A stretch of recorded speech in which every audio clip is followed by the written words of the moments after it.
और कुछ खबरें तिजारत की दुनिया से। वज़ीर ख़ज़ाना मोहम्मद औरंगज़ेब ने UAE के बिजनेस लीडर से मुलाकात की और माशी इस्लाहात को सराहा।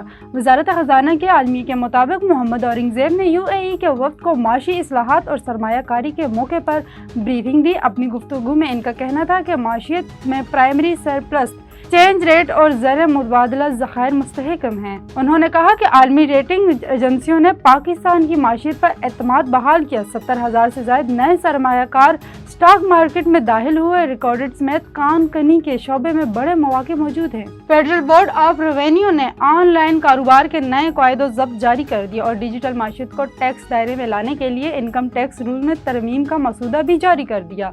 FBR के मुताबिक मुल्क की डिजिटल माशियत को टैक्स दायरे में लाने के लिए इनकम टैक्स रूल्स 2002 में तरमीम का मसूदा जारी हो गया है।